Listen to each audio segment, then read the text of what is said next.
मैं बिलोंग करता हूँ बेसिकली गन बसोदा जो है एमपी में, भोपाल से 100 किलोमीटर दूर है। ओके। वहाँ से मैं बिलोंग करता हूँ। हम्म। और कभी सोचा नहीं था मैंने कि मॉडलिंग या एक्टिंग, हम टीवी देखते थे तो ऐसा लगता था कि मतलब एक भगवान होते हैं ऊपर, और दूसरा ये टीवी में लोग काम करते हैं ये भी भगवान जैसे होते हैं जो दिखाई नहीं देते, बस टीवी में दिखाई देते हम्म। हैं। लेकिन फिर धीरे धीरे एक कॉन्टेस्ट का एक फॉर्म आया। हम्म। मेरे फोटोग्राफर ने, मैं फ़ोटो खिंचाने का बड़ा शौक़ था मुझे, तो वो बोला आपकी हाइट अच्छी है, आप फॉर्म भर के भेज दो। तो मैंने सोचा नहीं था कि हो जाएगा, लेकिन मैंने कहा भाई आपको लगता तो आप ही भेज दो। तो उसने मेरा फ़ोटो लगा के और फॉर्म भर के भेज दिया। सिलेक्शन हो गया, वहाँ से कॉल आया। फिर मैं गया, ट्रेनिंग हुई दिल्ली में। हम्म। तो शो हुआ। हालांकि उस शो में मुझे ऐसा कुछ ज़्यादा कुछ मिला नहीं, हम्म। लेकिन मैं बहुत कुछ सीखा। पोर्टफोलियो क्या होता है, मॉडलिंग क्या होती है, कैसे रैम वॉक करते हैं, कैसे एक्सप्रेशन देते हैं, कैसे चलते हैं, ये सब मैंने सीखा। फिर धीरे धीरे मैं भोपाल में मॉडलिंग की मैंने, इंदौर में की। फिर कई बार ऐसा लगा कि काम नहीं मिला तो लगा कि यार ये सब छोड़ देते हैं, कुछ काम धंधा करते हैं। लेकिन फिर कहीं कुछ काम मिल जाता था तो फिर लगता था कि नहीं यार यही करते हैं। फिर नहीं मिलता था तो फिर लगता था कि छोड़ देते हैं।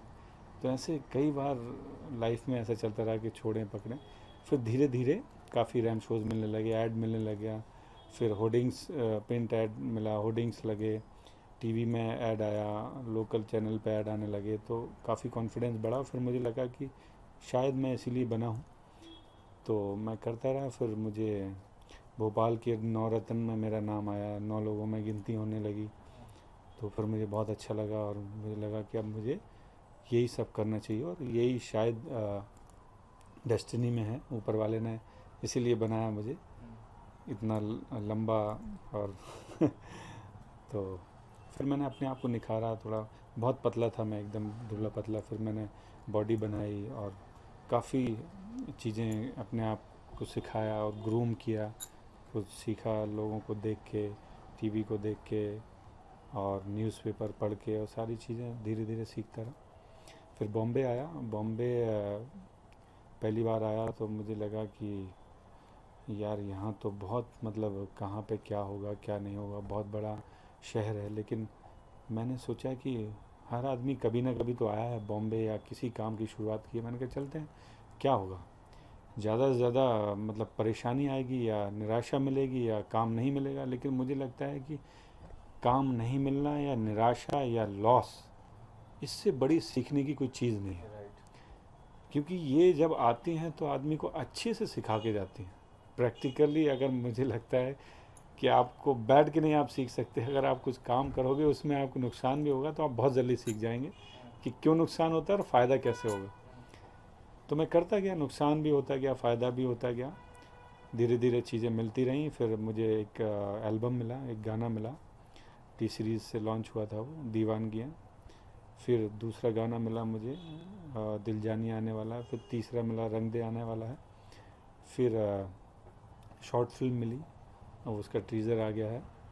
फिर मुझे कलर्स का श्रीमद् भागवत पे कलर चैनल पे आने वाला है। हम्म। उसमें अधर्म कैरेक्टर मेरे को करने को मिला, विलन कैरेक्टर है, काफ़ी स्ट्रॉन्ग है वो। आई थिंक 1 महीने में स्टार्ट होगा।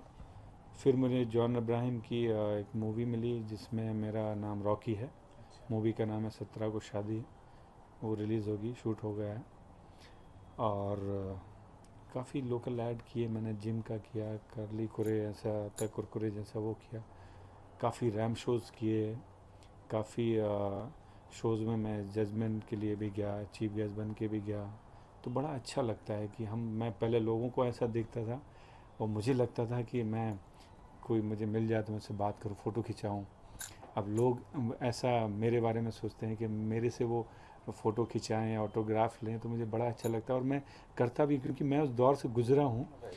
कि कितना अच्छा लगता है किसी के साथ आप फ़ोटो खिंचाना चाहते हैं और वो फ़ोटो खिंचा ले, या आप किसी से मिलना चाहते हैं वो आपसे बात कर ले, या आप उसको देख लें। तो मैं उस फीलिंग को समझता हूँ, इसलिए मैं सोशल मीडिया को बहुत अच्छा प्लेटफॉर्म मानता हूँ लोगों को कनेक्ट करने के लिए।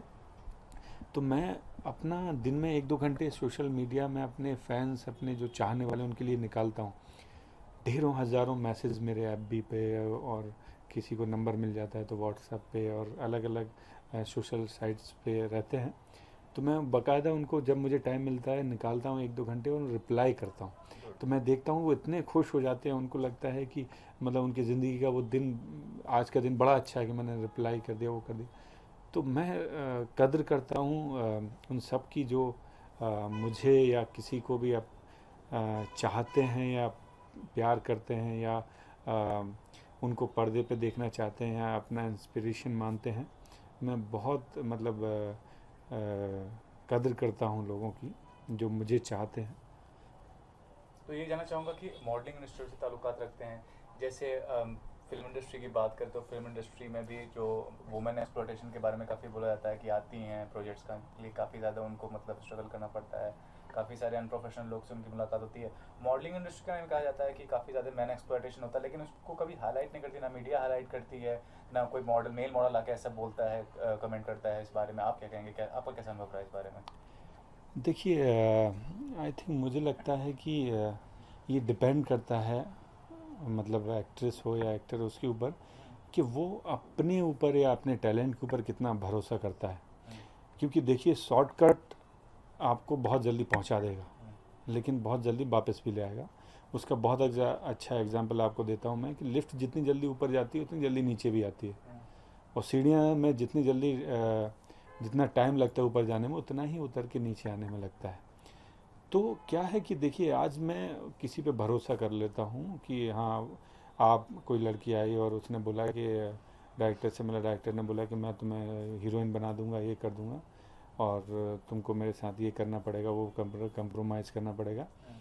तो खुद उनको देखना चाहिए कि वो किस स्टेज में उनको लगता है वो हीरोइन बनने लायक हैं, उनको लगता है कि अगर उन्हें कोई फिल्म में चांस देगा तो वो बहुत सुपरस्टार बन जाएंगे या उतना टैलेंट है। तो अगर नहीं है तो उनको ये सोचना चाहिए कि अगर कोई लॉन्च भी कर देगा तो आप चल नहीं पाएंगे। और करोड़ों रुपए लगते हैं और बहुत लोगों की टीम रहती है, बहुत मेहनत लगती है एक फिल्म बनाने में। तो वो ऐसे नहीं चल जाती कि आप कुछ करके आए, पैसे दे दिए आपने या आपने कुछ कंप्रोमाइज़ कर लिया तो आप स्टार बन जाएंगे। क्योंकि कोई भी ऑडियंस इसलिए फिल्म नहीं देखती कि अरे यार अच्छा इसकी फिल्म देख ली क्योंकि ये बेचारी ने कंप्रोमाइज़ किया है तो इसके तो देखना बनता है, या अरे इस बेचारे ने पैसे लगाए तो इसको, इस हीरो को तो हम देखना चाहिए, इसलिए नहीं देखते लोग। लोग ये देखते हैं कि आप सही कास्टिंग आपकी की गई है, आप टैलेंट है आपके अंदर, या जो रोल आप कर रहे हैं वो सही से आप परफॉर्म कर पा रहे हैं या नहीं कर पा रहे हैं। तो मुझे लगता है कि ये सब खुद अपने आप पे डिपेंड करता है कि आप अपने आप को देखिए कि आप किस लायक हैं, आपको हीरो बनना चाहिए, कैरेक्टर रोल करना चाहिए या आपको विलन करना चाहिए, आप क्या लगते हैं आप, तो आपको खुद अपने बारे में सोचना चाहिए। ये भी जानना चाहूँगा कि जो ये फील्ड है मॉडलिंग की बात करें, एक्टिंग बहुत इनसिक्योर, आप जानते हैं कि कभी काम मिलता है कभी नहीं मिलता है, तो डिप्रेशन फैक्टर बहुत होता है, सुसाइड तक लोग कमिट करते हैं जो स्ट्रगलिंग आर्टिस्ट होते हैं। उसके बारे में बताइए, ये कितना नेगेटिव एस्पेक्ट है और आप भी कुछ इस दिशा में कर रहे हैं, क्या करना चाहेंगे कि आप क्या कर रहे हैं इस दिशा में, और कितना ज़्यादा आप इंस्पिरेशन होंगे आगे चल के इस सब्जेक्ट को लेकर? बहुत अच्छा क्वेश्चन आपने पूछा। मैं सभी को ये कहना चाहता हूँ कि देखिए डिप्रेशन नाम की कोई चीज़ मतलब मेरी डिक्शनरी में तो नहीं है। क्योंकि किस चीज़ का डिप्रेशन, आज अगर कि हमें पता नहीं है कि हम हीरो बन सकते हैं, आगे का फ्यूचर पता नहीं है, तो क्या हम हीरो बनने के लिए पैदा हुए? राइट। क्या हम डॉक्टर बनने के लिए पैदा हुए? क्या हम पुलिस बनने के लिए या गुंडे बनने के लिए, नेता बनने के लिए पैदा हुए? नहीं। हम जिस फील्ड में मेहनत करेंगे और ईमानदारी से मेहनत करेंगे उस फील्ड में हमें कुछ ना कुछ तो बनना ही है। और कुछ ना कुछ बोले तो जितनी आप मेहनत करोगे उतना आपको 100% मिलना है।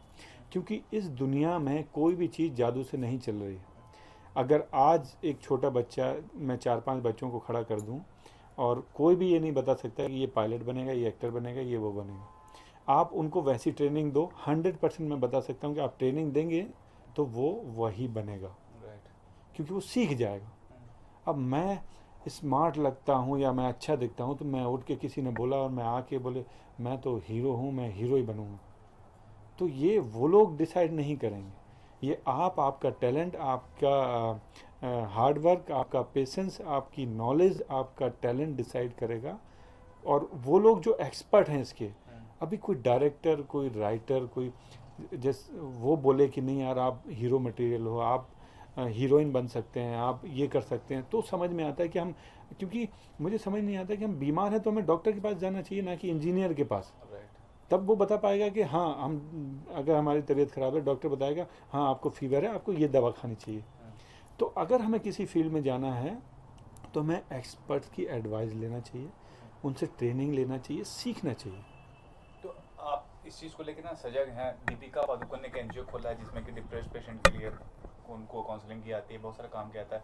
आपका भी एक ऐसा नज़रिया है इस चीज़ को लेकर कि आप भी कुछ एक फाउंडेशन खोलें या कुछ ऐसा सोशल चीज़ करें अपनी तरफ से? बिल्कुल ज़रूर है, और मैं तो मतलब अभी छोटे से लेवल पे, मैं अपने लेवल पे तो करता ही हूँ।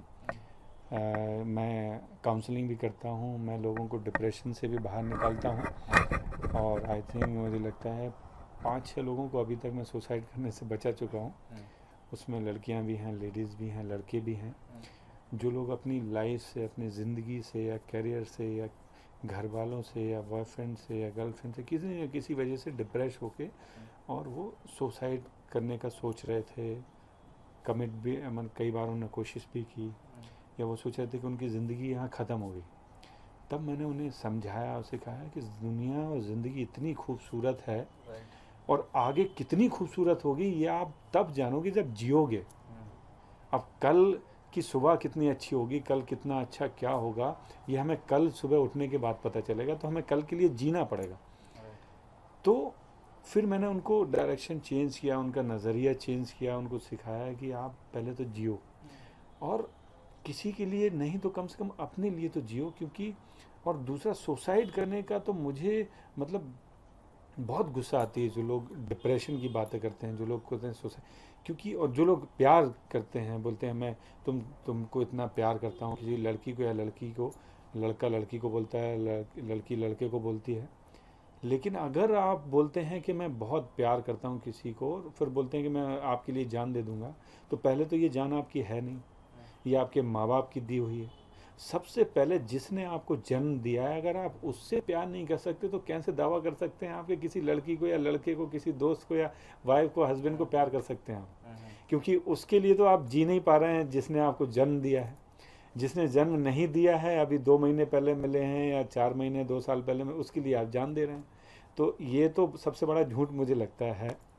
तो फर्स्ट ऑफ ऑल, आप जान आपकी है नहीं तो आप दे नहीं सकते। दूसरा, आप प्यार करिए, आप अच्छे से रहिए और खुशी जीवन जिए, और अपने माँ बाप की सोचिए, उनको प्यार करिए, उनके लिए जिए, अपने लिए जिए। लेकिन सुसाइड और डिप्रेशन का कभी सोचना नहीं चाहिए, मुझे ऐसा लगता है। और मैं इसी दिशा में कि अगर मुझे लगता है कि मंदिर, मस्जिद, गुरुद्वारे, चर्च या कहीं भी जाके लोग पूजा करते हैं, बहुत अच्छी बात है, कीजिए। लेकिन मुझे ऐसा लगता है कि मैंने तो भगवान को देखा नहीं, अपने माँ बाप को देखा, वो मेरे लिए भगवान है। और जितने जीते जागते इंसान हैं, किसी भी धर्म के हैं, लड़के हैं, लड़की हैं, अगर मैं उनको खुश नहीं कर सकता, उनको खुशी नहीं दे सकता, उनको परेशानी से नहीं बचा सकता या उनकी हेल्प नहीं कर सकता, तो मैं कितनी भी पूजा कर लूँ किस काम की?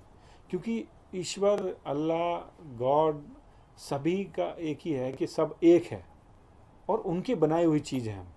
तो जब उनने चीज़ बनाई है तो अगर हम उसकी केयर करेंगे, उसको खुशी देंगे, तो वो भी खुश होंगे, मुझे ऐसा लगता है। क्योंकि अगर मेरा कोई बच्चा हो और वो कोई उसको आके चॉकलेट दे, उसको खुशी दे, उसको कुछ दे, तो मुझे अच्छा लगेगा। तो ऐसे लगता है मुझे कि ऊपर वाले ने जब सबको बनाया है तो मैं उसके बनाए हुए बंदों की हेल्प करूँगा, मदद करूँगा, कुछ उनके काम आऊँगा, तो ऊपर वाला खुश होगा।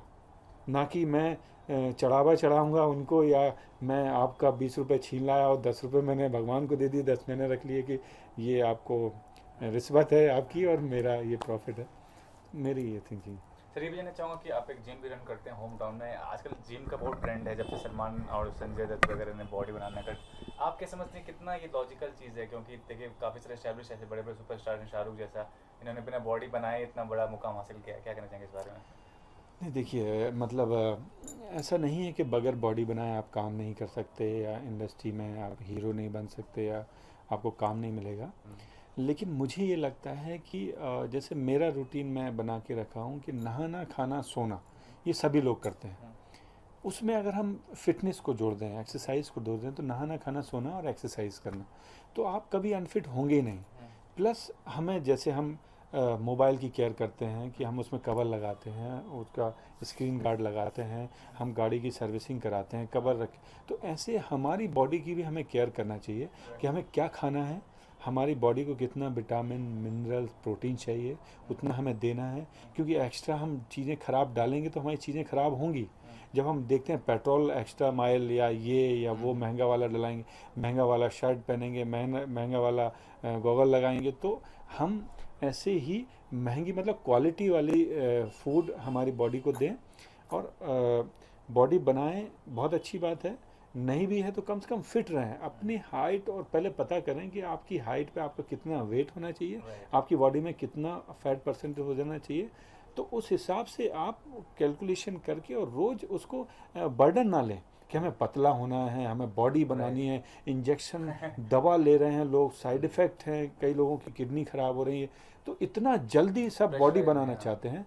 तो मुझे लगता है कि वो सब ना करें, स्लोली स्लोली, आराम से, क्योंकि ये बॉडी है, कोई एक दिन में बॉडी 2 दिन में नहीं बन जाएगी। जो हम सलमान खान जी को देखते हैं, शाहरुख जी को देखते हैं, तो वो ऐसा नहीं है कि आज मोटे थे कल जाके बॉडी बना ली उन्होंने। वो कोई उनकी मेहनत नहीं देखता है। वो 2 बजे रात को जिम कर रहे हैं, 3 बजे कर रहे हैं, वो मीठा पसंद है लेकिन नहीं खा रहे हैं, उनको कैलोरी मतलब कुछ टेस्टी फूड है उनका लेकिन वो नहीं खा रहे हैं, अवॉइड कर रहे हैं, क्योंकि उनको मेंटेन रहना है। तो उसके पीछे उनकी मेहनत, डेडिकेशन, वो नहीं देखते लोग। बस सलमान खान की बॉडी अच्छी है तो मैं 3 महीने में सलमान खान बन जाऊँगा। लास्टली पूछना चाहूँगा, क्या फ्यूचर प्लानिंग है प्रोजेक्ट्स को लेकर? कोई प्रोजेक्ट में काम कर रहे हैं या किसी से बात चल रही है किसी प्रोजेक्ट के बारे में? हाँ जी, अभी एक और गाने का लगभग फाइनल है, तो वो शूट होगा आई थिंक गोवा में बहुत ही जल्दी। और एक शॉर्ट फिल्म की भी बात चल रही है, और भी काफ़ी प्रोजेक्ट हैं जो बात चल रही है। अब यहाँ मुंबई में तो पता नहीं चलता कब क्या हो जाए। तो मेरा तो बस यही मानना है कि हमारा काम है एग्ज़ाम देना, रिजल्ट ऊपर वाला और नीचे वाले जो एक्सपर्ट लोग हैं वो डिसाइड करेंगे। तो मैं अपना एग्ज़ाम देते रहता हूँ।